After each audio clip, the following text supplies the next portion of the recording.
नमस्कार मेरे प्यारे मित्रों, कैसे आप सब। उम्मीद है कि आप सभी अच्छे होंगे। आज के वीडियो काफ़ी ज़्यादा खास होने वाला। बोलते हैं कि नो बकवास, कुछ भी नहीं, कोई भी बकवास नहीं, सीधा हम लोग पॉइंट पे बात करेंगे कि सुप्रीम कोर्ट का आदेश क्या है, सचिव जो शिक्षा विभाग है उनका आदेश क्या है, जीएसएससी को क्या आदेश पालित करना है और आपको कौन से जो आदेश उस पर भारी पड़ सकता है, सारी चीज़ों को हम लोग विस्तार से चर्चा करने वाले हैं। यहाँ पे आप सभी देख लीजिए कि यहाँ पे फोल्डर में कई सारी चीज़ें अपडेट होने वाली है और शिक्षा सचिव का जीएसएससी को निर्देश क्या दिया गया है और रिजल्ट में होगा बदलाव, किसको फायदा होगा किसको नुकसान, यानी कि किसको फायदा होगा और किसको नुकसान होगा, सारी चीज़ों को लेकर के हम लोग आज की इस वीडियो में बात करने वाले हैं। सबसे पहले आप यहाँ पे देख लीजिए, मैं आपको कुछ चीज़ें दिखा देता हूँ ताकि आपके मन में जो भी सवाल है वो सारे क्लियर हो जाए, है ना। देखिए यहाँ पे कई सारे सवाल है, जैसे कि यहाँ पे आप देखिए 1 2 3 4 प्रश्न, ये सब देख लीजिए, है ना। ये सवाल तो है ही, ये सवाल मैं आपको क्लियर करूंगा। इसके बाद आपके लिए मैं कुछ ऐसे खबर लाया हूँ जो कि काफ़ी ज़्यादा हैरान करने वाली है, काफ़ी ज़्यादा लोग परेशान भी है।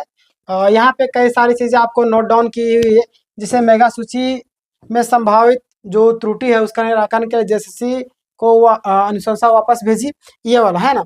आगे मैं आपको बताऊं तो यहाँ पे देखिएगा, ये वाला, है ना, सहायक आचार्य नियुक्ति नियमावली जो है ना, आचार्य नियुक्ति परीक्षा का रिजल्ट जो होगा वो संशोधित परिणाम होगा ना। देखिए कक्षा 1 से 5 तथा 6 से 8 तीनों विषयों का जारी होगा फिर से रिजल्ट। यहाँ पे क्या चीज़ समझ में आ गई कि तीनों विषय का जो रिजल्ट है वो फिर से जारी होगा। इससे पिछले भी मैंने जो वीडियो बनाया था उसमें भी आपको मैंने बताया, उससे पहले भी मैंने आपको बताया था, उसमें भी मैंने आपको बताया था बहुत सारी चीज़ें। तो आज का वीडियो जो काफ़ी ज़्यादा इंपॉर्टेंट है, इसके बाद जो वीडियो अपलोड होगी वो वीडियो काफ़ी ज़्यादा आपके लिए इससे भी ज़्यादा इंपॉर्टेंट होगी। तो चैनल में जो अगर नए होंगे सब्सक्राइब कर लीजिए, क्योंकि आपको पता होगा कि यहाँ पे फैक्ट जानकारी प्लस में इंपॉर्टेंट जानकारी सबसे पहले दी जाती है। चलिए सबसे पहले आप यहाँ पे ये देख लीजिए, उसके बाद में आपको जो जो मैंने सवाल नोट में लिख करके रखा है वो सवालों का जवाब मैं लास्ट में दे के जाऊँगा, है ना। देखिए यहाँ पे आप देखिएगा, आयोग की ओर से जारी परिणाम में कई त्रुटियां सामने आने के बाद जेएसएससी ने लिया निर्णय। देखिए स्कूली साक्षरता विभाग ने जिलों से मंगाया अभ्यर्थियों का फोल्डर, आज आयोग को यानी कि आज वह आयोग को भेजेगा पत्र, है ना। देखिएगा अगला आपका 2 को नियुक्ति पत्र देने की तैयारी, विभाग 2 सितंबर को कुछ अभ्यर्थियों की नियुक्ति पत्र देगा, परिणाम चरणबद्ध ढंग से जारी किया जा सकता है ना। ये तो जाहिर सी बात करना ही पड़ेगा, अरे भाई जारी नहीं करेगी चरणबद्ध तरीके से तो कैसे होगा, है ना। अगला यहाँ पे देखिएगा क्या है मामला, यहाँ पे वही चीज बोला गया कि झारखंड जेटेट परीक्षा उत्तीर्ण होने के लिए सामान्य श्रेणी में आपका न्यूनतम 60% अंक लाना अनिवार्य किया गया था, है ना।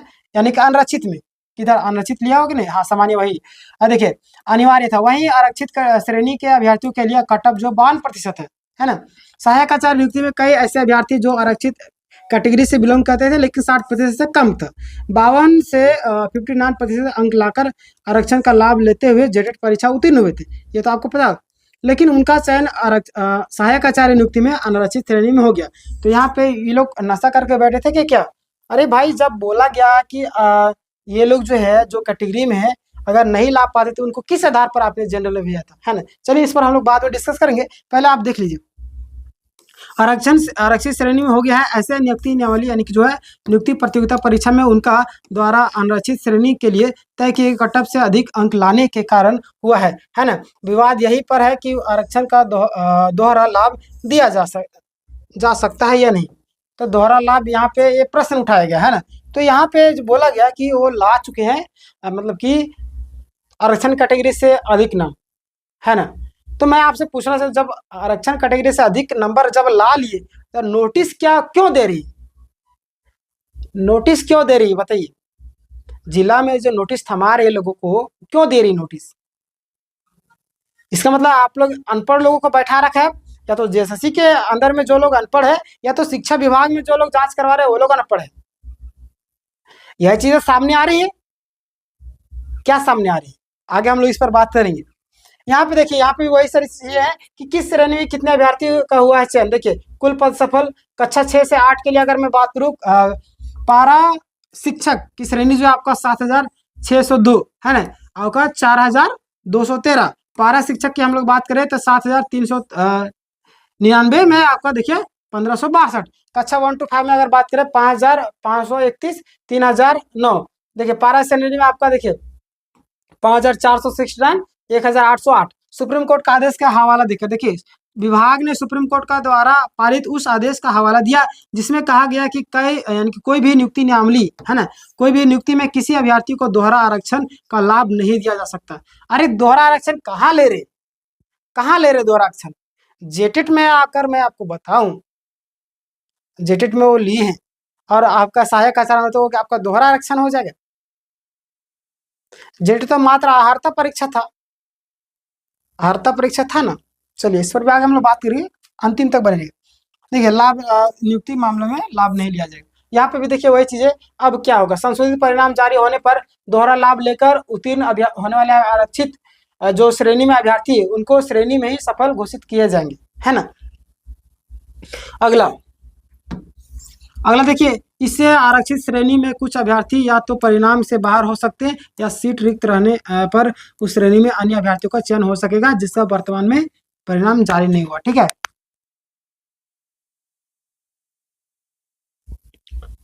देखिए यहाँ पे भी वही सारी चीजें है कि कोर्ट में जा सकता है मामला। वैसे अभ्यर्थी कोर्ट का दरवाजा खटखटा सकते हैं जो चयन से बाहर हो जाएंगे। जाहिर सी बात, अरे क्यों नहीं, हमें हमारा रिजल्ट क्यों दिया, शुरू में क्यों दिया, नहीं देना था, नहीं देते,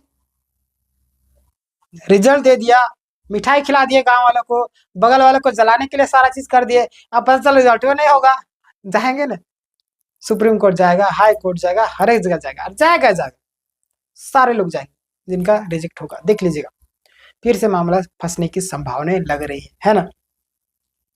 ये तो मैंने आपको जो मोटा मोटा पॉइंट था ये आपको बता दिया, है ना। आगे बस ये सब इतना पढ़ने की जरूरत नहीं, मैं आपको अब नोट में ले चलता हूँ। और भी कई सारे मामले हैं जो कि मैं आपको बताऊंगा, यहाँ पे देख लीजिएगा, मैं आपको बता ही देता हूँ। जैसे कि आपको मैं बताऊं तो ये वाला है ना, यहाँ पे देखिएगा कि सहायक आचार्य का जो रिजल्ट है संशोधित होगा, संशोधन रिजल्ट, यानी कि वही चीज बोला गया कि रिजल्ट संशोधन होगा। अगला मैं आपको बताऊं तो यहाँ पे वही चीज मैंने आपको बताया था, सहायक आचार्य रिजल्ट कोटा मतलब कि रिजर्व कोटा में ही होगा। और ऐसे कई सारे हैं जो कि मैं आपको बताऊंगा नेक्स्ट वीडियो में। लेकिन अब फिलहाल के लिए भी हमारे पास जो मेन इंपोर्ट है जिसके लिए आप लोग आए हुए है ना, जिसके लिए आप लोग आए हैं, ये हमारा मेन पॉइंट है। पहला प्रश्न आपके सामने ये आपका देखिए, सहायक आचार्य भर्ती में आपका देखिए मान लेते हैं आपका 90 से कम है ना, तो क्या होगा जिन लोगों को नोटिस मिला है ना, जिन लोगों को अनरिजर्व में भेज दिया गया और 90 से कम है उनका क्या होगा। यहाँ पे बातें सामने आ रही कि हमारा जो है फिर से, यानी ये भी बातें सामने आ रही कि जो लोग नए अभ्यर्थी ऐड होंगे उन लोगों का सिर्फ किया जाएगा क्या, काउंसलिंग फिर से करवाया, यानी कि जो लोग काउंसलिंग करवा चुके हैं उन लोगों को काउंसलिंग नहीं करवाया जाएगा। ऐसा भी बातें सामने आ रही है। अगर ऐसी बात सच में अगर हो जाती है साबित, तो उन सभी अभ्यर्थियों को क्या गलती, जो लोग को नोटिस मिला है उनका क्या होगा। तो मैं आपको क्लियरली मेंशन कर देना चाहता हूँ कि वैसे अभ्यर्थी जिन लोगों का 90 से कम है और उनका अनरिजर्व में हो गया ना, अनरिजर्व में हो गया है रिजल्ट और उनको जिला में नोटिस मिल गया, क्या जिला में अगर उनको नोटिस मिल गया है, तो मैं आपसे कहना चाहता हूँ पैसेज बना करके रखिए। जैसे फोल्डर वापस आता है आपका प्रॉब्लम को सॉल्व करके यहाँ पे बोला जाएगा जो भी अभ्यर्थी है जिनको जिला में 90 नंबर से है ना, 90 नंबर से कम अगर आया है तो उन लोगों को रिजेक्ट नहीं किया जाएगा, उन लोग चयनित है, ऐसा बोला जा सकता है अगर आप लोग का ये नहीं किया जाएगा तो, है ना। यानी कि आप लोग का अगर फिर से काउंसलिंग नहीं करवाया जाएगा जिला में तो। और वैसे भी आते जो लोग नए ऐड होंगे जाहिर सी बात उनका चयन होगा ही, यानी कि काउंसलिंग तो होगा ही होगा, बिना काउंसलिंग के किसी को नियुक्ति नहीं दिया जाएगा। अगर मैं बात करूँ 60% से कम, वही चीजें सामने आ रही है, 60% से कम है आपको वही जनरल में भेज दिया। सेम चीजें आपके लिए भी वही चीजें हैं जो लागू हुई, यानी कि आप लोगों को अगर काउंसलिंग नहीं करवाया जाएगा बाद में तो कहीं ना कहीं एक आदेश दिया जाएगा कि जो लोग को नोटिस दिया गया 90 नंबर से कम वाले और 60% से कम वाले, वही सब चीजें, तो उन लोगों का जो नोटिस है वो खारिज किया जाता है, यानी कि आप लोग चयनित अभ्यर्थी है, ये बोला जाएगा, है ना। अगला मैं आपको बताऊं तो आप देखिए सुप्रीम कोर्ट का आदेश के अनुसार क्या बोला गया, किसी भी एक नियुक्ति में है ना एक बार जो भी आरक्षण लिए हैं उन्हीं को मिलेगा, यानी कि एक बार किसी भी नियुक्ति में एक बार आप आरक्षण ले सकते हैं ना। तो यहाँ पे भी कई सारे प्रश्न बनते हैं, कई सारे प्रश्न बनते हैं कि क्या जो व्यक्ति जेटेट में आरक्षण लिए हैं या नहीं लिए हैं, प्लस में सहायक आचार्य में, तो क्या सिर्फ जेटेट में आरक्षण ले सकते हैं, सिर्फ सहायक नियुक्ति तो यहाँ पे एक ही हो रहा है। यहाँ पे क्या बोले कि किसी एक नियुक्ति में, अरे भाई सहायक आचार्य एक नियुक्ति है, जेटेट अलग हो गया, सहायक आचार्य एक नियुक्ति हुआ ना, इस नियुक्ति में जो लोग लेंगे तो बाहर से एक ही बार ना लेंगे, कई बार लेंगे?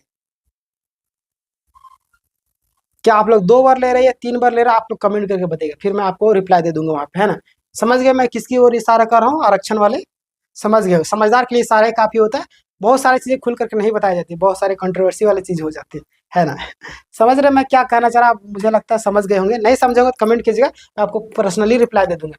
2 से 3 दिन के अंदर आपका रिजल्ट जारी किया जाएगा। यानी कि अभी देखिए आपका क्या हो गया, आज 26 हो गया शायद, हाँ 26 से हो गया ना, अब 26 हो गया, तो आपका 4 दिन बचा हुआ है, तो वही 3-4 दिन, मतलब कि आपका सितंबर को, है ना, 1 सितंबर, यानी कि फर्स्ट लेवल नहीं, मतलब कि वही सितंबर के फर्स्ट वीक में आपका रिजल्ट जारी कर दिया जाएगा, है ना, फाइनली फोल्डर वाला।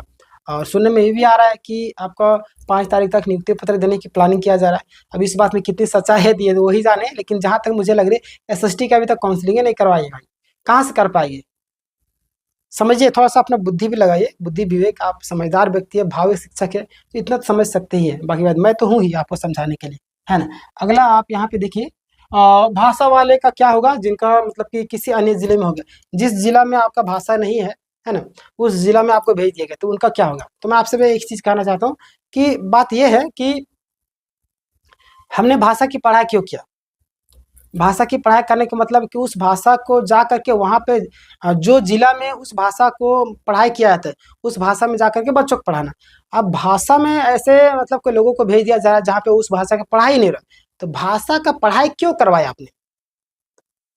करवाने का मतलब क्या है? इसी तरीके से जो रूढ़िवादी धारणा चलती आ रही है, उसी तरीके से इसमें भी एक रूढ़िवादी धारणा। देखिए, रूढ़िवादी धारणा में यहाँ पे बहुत सारे लोग हमें क्रिटिसाइज करेंगे, लेकिन देखिए समझिए बातों को, हम समझाने के लिए एक्सप्लेन करेंगे, और बाकी रियलिटी भी है ना। अरे पढ़ाया क्यों किया जब उसका उपयोग ही नहीं होगा? मैंने ये बोर्ड लिया है, बोर्ड पढ़ाने के लिए लिया है, मूवी देखने के लिए लिया? जाहिर सी बात है, मूवी में काम हो रहा है, मूवी में काम हो रहा है, लेकिन मेन मकसद क्या है, प्राथमिकता क्या है? प्राथमिकता हमारा इसमें टीचिंग करना, एक्सप्लेन करना, आपको सूचना देना, बताना, ना कि फिल्म देखना नेटफ्लिक्स में तो हर एक चीज, ये सब करना तो नहीं है। तो वही सारी चीजें कि भाषा का मैंने पढ़ाया क्या, तो उस जगह दो ना भाई। परेशान छात्र बोले कि सर हमारा तो वहाँ पे भाषा है ही नहीं, हमको वहाँ पे भेज दिया। तो घबराना नहीं, फोल्डर में सारी चीज सुधार करके आएगा। आपके मन में कुछ सवाल है तो जरूर पूछेगा। मुझे लगता है कि पूरी तरीके से बिना बकवास किए मैंने सारे पॉइंट को आपको क्लियर कर दिया। और अनिल जी का आज मैसेज आया था, अनिल जी लगातार कई सारे प्रश्न पूछे, मैंने उनका जवाब दे भी दिया। आप लोग को अगर कोई दिक्कत आती है तो मैंने आपको एक नंबर दे रहा हूँ, ओनली फॉर व्हाट्सएप। कोई नोटिस या कुछ चीज़ का बारे में आपको डाउट है तो आप इस नंबर पे मैसेज कीजिएगा, है ना, ओनली फॉर मैसेज 620194141817, है ना, 620119418187, है ना, ये नंबर है, इसमें ओनली फॉर व्हाट्सएप। बाकी बात आपके मन में सवाल होगा तो उसको मैं क्लियर कर दूंगा, है ना। हालांकि कई सालों को मैं रिप्लाई नहीं दे पाता, क्योंकि कई सारे लोग, देखिए आज मैं बात किए तो लगभग 10-15 मिनट बात हो गया, तो इसीलिए मैं बात नहीं करता हूँ लोगों से लगातार, है। सारे लोग अगर कॉल करने लगे 10-15 मिनट, मतलब दिन भर तो ऐसे ही चला गया, फिर टाइम बचा ही कहाँ। इसलिए मैं बोलता हूँ कि टाइम मिलेगा तो रिप्लाई देंगे। आपका मैसेज मैं देख लेता हूँ, लेकिन बाद में रिप्लाई देता हूँ, है ना। ये ना सोचे कि देख के चुपचाप हो गया, या तो मैं वीडियो के फॉर्म में आपको दे दूंगा रिप्लाई, या तो वहाँ पे दे दूंगा। क्लियर? चलिए, सारे आपके मन में जो भी डाउट क्लियर हो गया। आपके मन में कुछ सवाल है जरूर पूछेगा, उसका जवाब देने की पूरी कोशिश करूँगा। धन्यवाद। और चैनल में नए सब्सक्राइब करना तो बनता है, दोस्तों को, अपने रिश्तेदारों को जरूर भेजें जिनको इस वीडियो की जरूरत है। कम से कम आपका नाम तो लेंगे कि चलो वो भला इंसान था जिसने हमें बताया, है ना। बहुत सारे लोग जो गलत तरीके से जवाब देते हैं, नोटिस का जवाब, है ना, उन सारी चीजों को लेकर हम लोग अवेयर करते हैं, जागरूकता फैलाते रहते हैं कि इस तरीके से आपको नहीं करना। वो छात्र उस तरीके से गलती किया। समझदार व्यक्ति वही है जो दूसरों की गलतियों से सीखते हैं। नासमझ व्यक्ति को पहचाने की खुद गलती करता है, जैसे आपको दोबारा मौका नहीं देगा दूसरी गलती करने का। समझ गए? बाकी बात समझदार के लिए सारे काफी। चैनल ने सब्सक्राइब के लिए धन्यवाद।